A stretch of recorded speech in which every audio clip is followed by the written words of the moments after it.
Olá, tudo bem? Eu sou a Carla e vou falar um pouquinho para vocês sobre Lamarck. Quem foi Lamarck?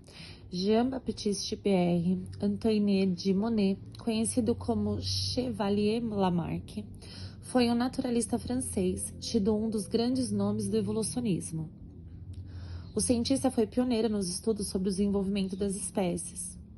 Ele nasceu na cidade de Bazentin, França, no dia 1º de agosto de 1744.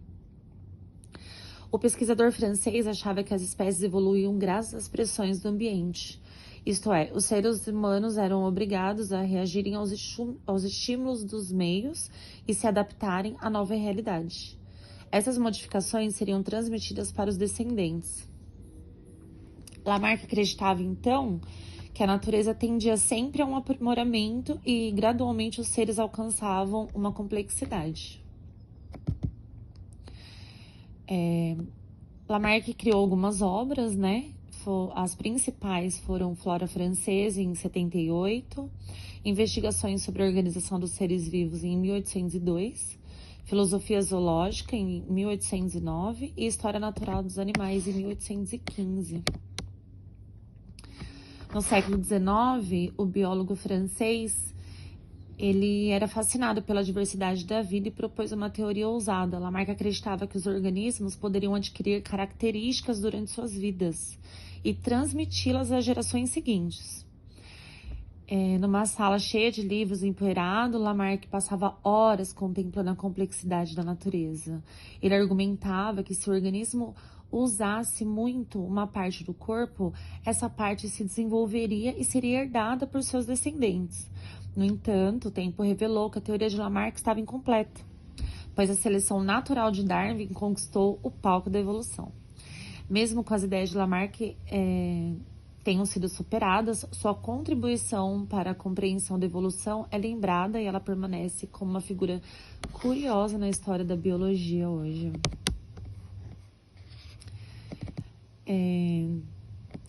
No final da vida de Lamarck, ele ficou cego, o que dificultou o desenvolvimento dos seus trabalhos. Quando faleceu no dia 18 de dezembro de 1829, ele morava com a sua filha em Paris. E o cientista não foi devidamente celebrado intelectualmente em vida, tendo morrido pobre e sem reconhecimento. Bom, é basicamente isso, contando um resumo breve sobre a vida de Lamarck. Obrigada a todos. Olá, tudo bem? Eu sou a Carla e vou falar um pouquinho para vocês sobre Lamarck. Boa tarde, meu nome é Jade e hoje eu vim falar sobre as teorias de Lamarck. A primeira teoria seria a lei de herança dos caracteres adquiridos. Essa lei ela propõe que as características obtidas durante a vida seriam transmitidas para os filhos. Ou seja, se o pai fosse um fisiculturista e tivesse músculos grandes e desenvolvidos, os filhos teriam músculos grandes e desenvolvidos também, sem a necessidade de ir para uma academia, por exemplo. Ou no caso de uma girafa, se essa girafa esticasse o pescoço para alcançar alimentos em árvores altas, os seus filhotes teriam pescoços longos. Essa teoria ela foi refutada por Darwin com a teoria da evolução. Bom, agora eu vou falar sobre a segunda lei de Lamarck, que é a lei de uso e desuso. Essa lei propõe que as partes do corpo que são utilizadas com mais frequência tornam-se mais forte e desenvolvida, enquanto aquelas que são pouco utilizadas vão atrofiando. Lamarck acreditava que o meio teria tanta influência sobre um ser vivo a ponto de forçar modificações em sua estrutura corporal. Agora sabemos que para essas alterações serem feitas nas espécies, é necessário ter uma alteração no espermatozoide, algo que demoraria muitos anos.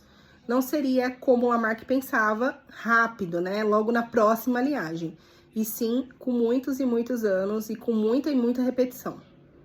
Então é isso, espero que vocês tenham gostado. Boa tarde, tudo bem, pessoal? Eu vou fazer a minha parte agora do trabalho do professor Reginaldo, tá bom? Vou falar sobre Darwin. Quem foi o Darwin? Charles Darwin foi um naturalista inglês, autor do livro A Origem das Espécies. Ele é considerado o pai da teoria da evolução das espécies. Ele nasceu no dia 12 de fevereiro de 1809 na Inglaterra. Aos 16 anos, ele foi para a universidade para estudar medicina, mas ele gostava muito de história natural e fazia coleção de pedras, conchas, plantas, flores silvestres e ovos de pássaros. Em 1828, Darwin deixou a medicina pela carreira eclesiástica.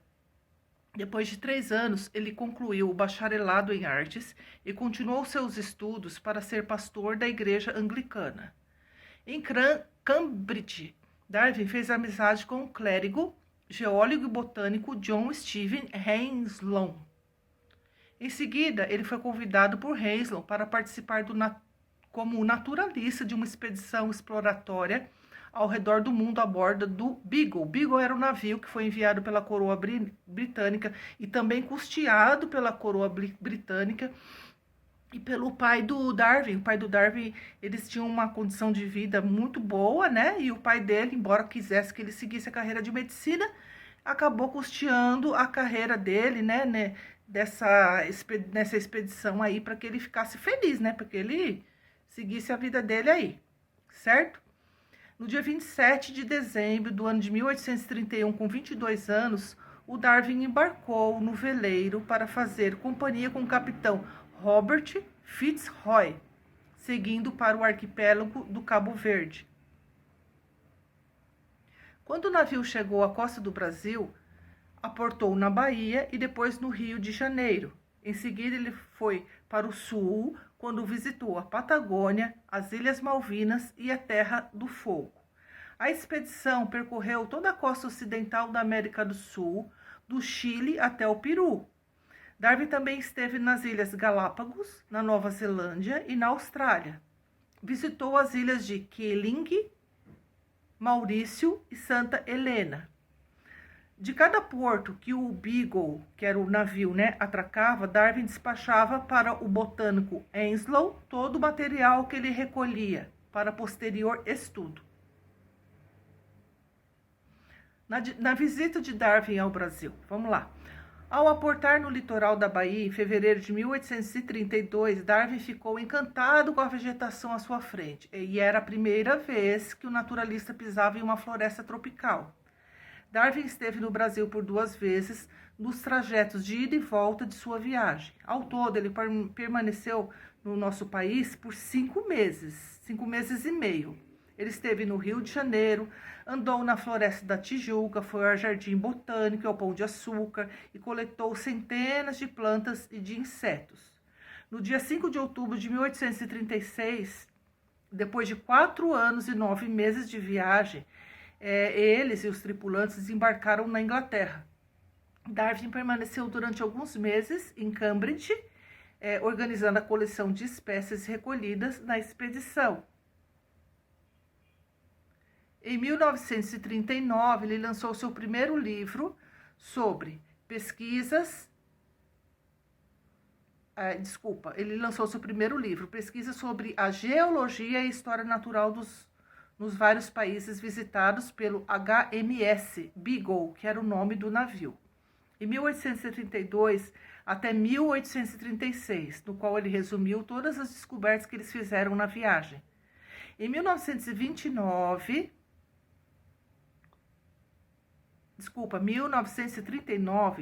Darwin casou-se com sua prima Emma. Juntos eles tiveram 10 filhos,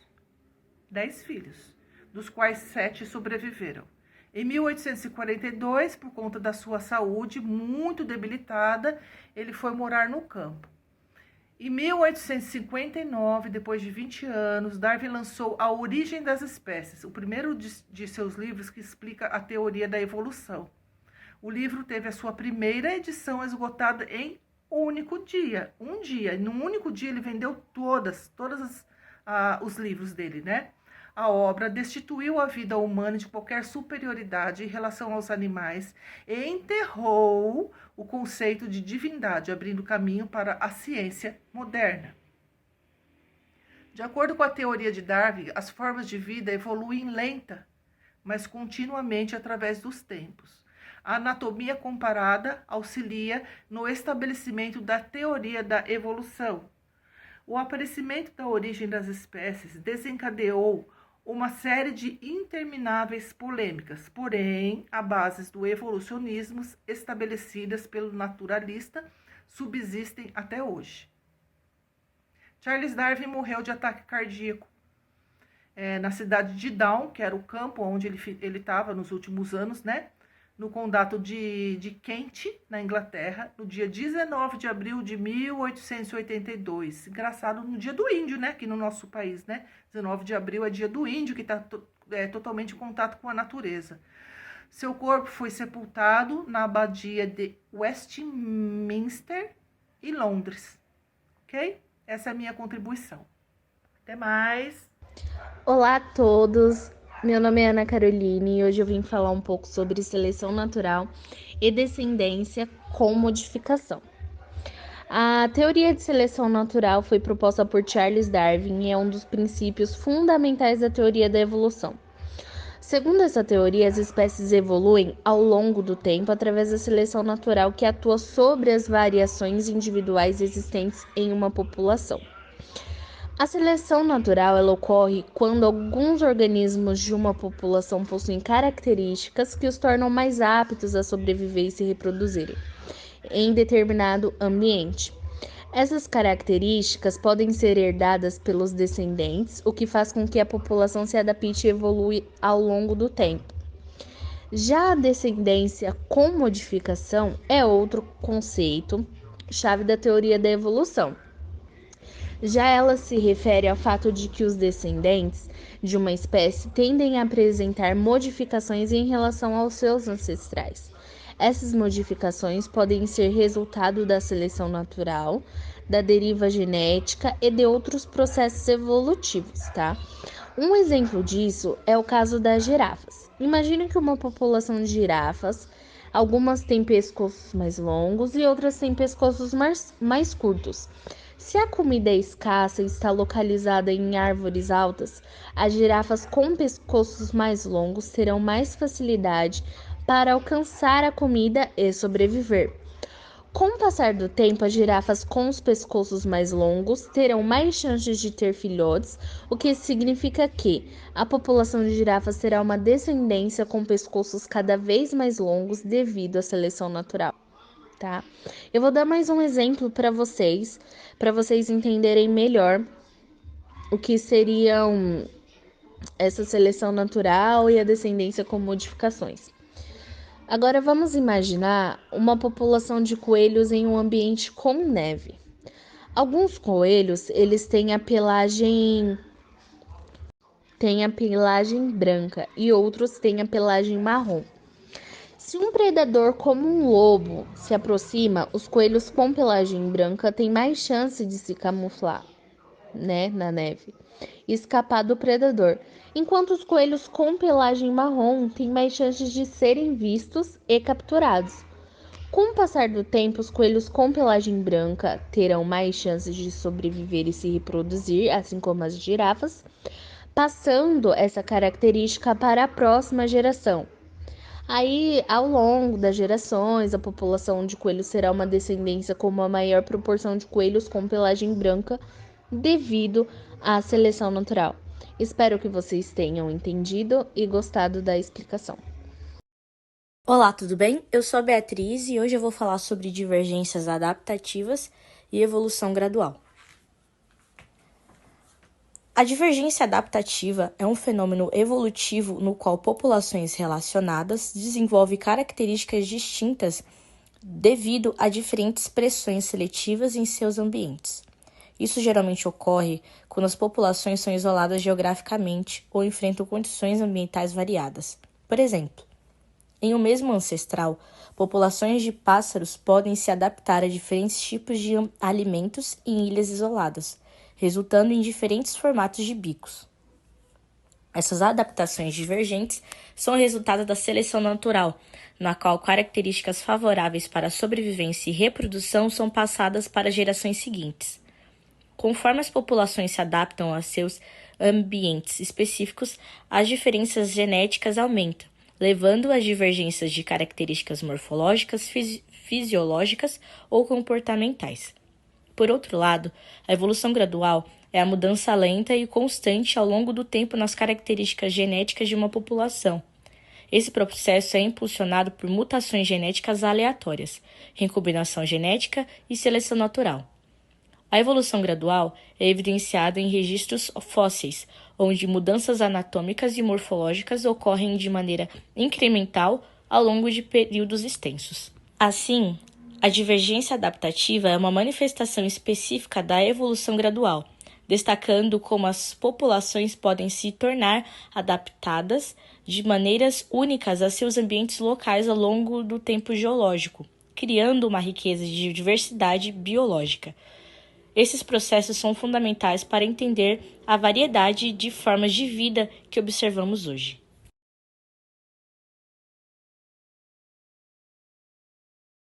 Como os autores Lamarck e Darwin auxiliaram no conhecimento que temos atualmente sobre a evolução? Ambos, Lamarck e Darwin, contribuíram significativamente para a nossa compreensão da evolução. Lamarck propôs a teoria da herança dos caracteres adquiridos, sugerindo que características desenvolvidas ao longo da vida de um organismo serão transmitidas à sua descendência. Embora essa ideia tenha sido em grande parte descartada, sua ênfase na adaptação e mudança ao longo do tempo influenciou o pensamento evolutivo. Por outro lado, Charles Darwin, com sua teoria da seleção natural, explicou como as espécies evoluem ao longo do tempo, através da sobrevivência dos mais aptos. A variabilidade genética e a seleção natural foram conceitos fundamentais em sua obra A Origem das Espécies. A combinação das ideias de Lamarck e Darwin, juntamente com avanços posteriores na genética, formou a base da teoria moderna da evolução.